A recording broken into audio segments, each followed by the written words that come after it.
नमस्कार दोस्तों, आपका स्वागत करते हैं। जहां दोस्तों मध्य प्रदेश में होने वाले उपचुनाव को लेकर चुनावी बिगुल बज चुका है और दोनों बड़ी पार्टियों ने अपने अपने उम्मीदवारों के जो नाम है वो लगभग फाइनल कर दिए हैं। तो 24 सीटों के लिए किन किन बता दें, राज्यसभा चुनाव होते ही रिजल्ट आ चुके हैं और रिजल्ट के बाद अब मध्य प्रदेश उपचुनाव की दोनों पार्टियां पूर्ण रूप से तैयारी में जुट चुकी हैं। लेकिन 24 सीटों के लिए क्या कहता है महासमीकरण, आपको कुछ सटीक और जो यहां पर कांग्रेस या बीजेपी के उम्मीदवार हैं उसकी आपको जानकारी देने वाले हैं। हाल ही में ज्योतिरादित्य सिंधिया और 22 उनके समर्थक बीजेपी में शामिल हुए। इसके कारण मध्य प्रदेश में शिवराज सरकार बन चुकी है। लेकिन अब मध्य प्रदेश सरकार को बचाना शिवराज सरकार और ज्योतिरादित्य सिंधिया का एक बड़ा यहां पर लक्ष्य बन चुका है, क्योंकि ये न सिर्फ बीजेपी की साख बचाएगा, ये आने वाले समय के लिए काफी महत्वपूर्ण होने वाला है। मध्य प्रदेश की 24 सीटों पर किस प्रकार के उम्मीदवार, कौन सी पार्टी यहां पर उतार सकती है। और कमलनाथ का दावा है कि मध्य प्रदेश में जो बागी विधायक रहे हैं उनमें से 12 या 10 को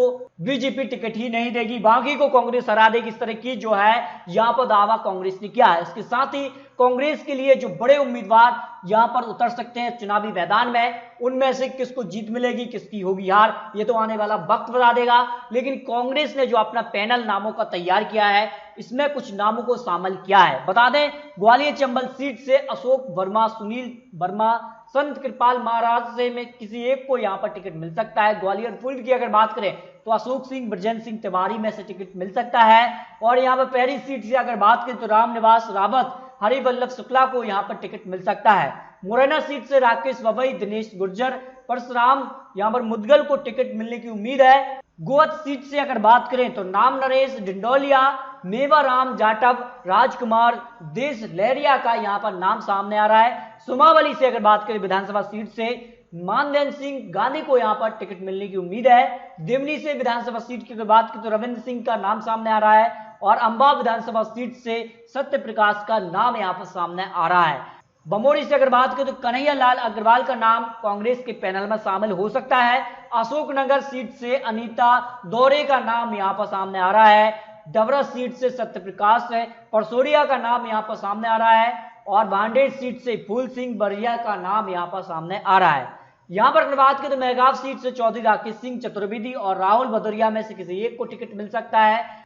तो ये नाम कांग्रेस के पैनल में शामिल हो सकते हैं। हालांकि कुछ नामों पर अभी भी सहमति बाकी है, लेकिन लगभग इन नामों पर सहमति बन चुकी है। बात कर लेते हैं बीजेपी के लिए। तो बीजेपी के लिए किस प्रकार के उम्मीदवार यहां पर चुनावी मैदान में उतर सकते हैं। अगर 22 विधायकों को ही बीजेपी टिकट देती है तो अपनों को क्या देगी। अगर 2018 के आंकड़े आपको दिखाएं तो 2018 में 22 जो लोग बीजेपी से चुनाव हार गए थे और वो चुनावी मैदान इस वक्त एक बार फिर से चुनावी मैदान में उतरना चाहेंगे। और ये 22 कहीं ना कहीं बड़े नेता जो हैं वो बीजेपी का खेल भी खराब कर सकते हैं। साथ ही जिन्हें उस वक्त टिकट बीजेपी ने नहीं दिया था वो भी बीजेपी से बगावत कर सकते हैं। तो दो धड़ में बंट सकती है बीजेपी और इसका फायदा कांग्रेस को हो सकता है। इसके अलावा अगर बात करें बीजेपी जो 22 विधायक जो कांग्रेस से बागी हुए थे उनको यहां पर टिकट देने की बात कर रही है। लेकिन कांग्रेस और सोशल मीडिया पर इस वक्त एक खबर है कि बीजेपी इनमें से कईयों का टिकट काट सकती है और इसी को नाराज दिख रहे हैं। और ज्योतिरादित्य सिंधिया और अन्य जो विधायक इस कारण से मंत्रिमंडल विस्तार भी अब तक मध्य प्रदेश में नहीं हो पाया, क्योंकि बीजेपी को ऐसा डर है कि इन्हें अगर टिकट दिया तो कहीं ना कहीं जनता इन्हें नकार ना दे। इस कारण से कुछ का टिकट बीजेपी काट सकती है, ऐसी बड़ी खबर है। अब बात कर लेते हैं कि मध्य प्रदेश में किस प्रकार के आंकड़े फिलहाल हैं और किस प्रकार से मध्य प्रदेश का गणित यहां पर दिख रहा है। 2 विधायकों के निधन के बाद कुल 24 सीटें खाली हैं, क्योंकि 22 ने इस्तीफा दिया है और 2 निधन के बाद कुल 24 सीट यहां पर खाली हैं। वर्तमान की अगर बात की तो बीजेपी के पास अपने 107 तो कांग्रेस के पास 92 का आंकड़ा है। लेकिन बीजेपी को 5 विधायकों का समर्थन भी है। ऐसे में अगर बीजेपी को समर्थन मिल जाता है इस चुनाव के वक्त भी तो बीजेपी को इस चुनाव को जीतने के लिए सिर्फ 4 सीट और चाहिए और बीजेपी इस चुनाव को जीत लेगी। वहीं अगर अपने दम पर अगर बीजेपी को इस चुनाव को जीतना है तो बीजेपी को 9 सीट और चाहिए चुनाव को जीतने के लिए। भाई कांग्रेस की अगर बात करें तो सपा बसपा को भी मिला दिया जाए तो कांग्रेस जो है वो 99 के आंकड़े तक ही पहुंचती है। ऐसे में अगर बात करें तो कांग्रेस को 17 सीट और चाहिए इस चुनाव को जीतने के लिए अन्य के समर्थन के साथ। अगर कांग्रेस को अपने दम पर इस चुनाव को जीतना है तो फिर 24 की 24 सीटें चाहिए। लेकिन कांग्रेस का दावा है कि कई बीजेपी विधायक उनके पाले में आ सकते हैं। टिकट बंटवारे के वक्त काफी कुछ यहां पर देखने को मिल सकता है। 2018 में ग्वालियर चंबल में जो पोल कराया गया था उसमें कांग्रेस को 18 से 20 सीटें दिखाई गई थी और वर्तमान के लिए भी जो आंकड़े हैं यहाँ चुनाव हो जाते हैं तो कांग्रेस को जो यहाँ पर पोल किए गए तो उसमें 18 से 20 सीटें दिखाई गई हैं। भाई बीजेपी को 4 सीट और अन्य के खाते में 2 सीट यहाँ पर दिखाई गई हैं। लेकिन अन्य जो यहाँ पर ओपिनियन पोल है उनके आंकड़े भी आपको दिखाते हैं जिनमें कांग्रेस को 12 से 17 सीट यहाँ पर मिलती नजर आ रही हैं। यानी ये ओपिनियन पोल के अनुसार यहाँ पर भी कांग्रेस अपनी सरकार बना सकती है और सरकार के आंकड़े तक अभी भी कांग्रेस पहुंच सकती है इस चुनाव को लेकर। भाई बीजेपी की अगर बात करें तो बीजेपी को 6 से 10 सीटों के आसपास सीट यहां पर मिल सकती है और बीजेपी को सरकार बनाने के लिए 9 सीट ही चाहिए।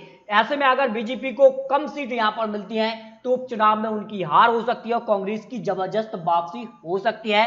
इस प्रकार के आंकड़े यहां पर बन सकते हैं क्योंकि आने वाले समय में किस प्रकार से चुनावी प्रचार होंगे और टिकट बंटवारा किस प्रकार से होता है, क्योंकि टिकट बंटवारा ही तय कर देगा कि मध्य प्रदेश में किसकी बनने जा रही है सरकार। क्योंकि अगर बीजेपी 22 विधायक को जो बागी हैं उनको टिकट देती है तो अपनों को क्या देगी। इसके अलावा जो टिकट ना मिलने से नाराज पहले से चल रहे हैं वो भी यहां पर बीजेपी से बगावती सुर अपना सकते हैं। उसके बाद क्या बनेंगे आंकड़े ये तो आने वाला वक्त बता देगा। लेकिन आपको क्या लगता है इन 24 सीटों पर किसकी होगी जीत, किसकी होगी हार?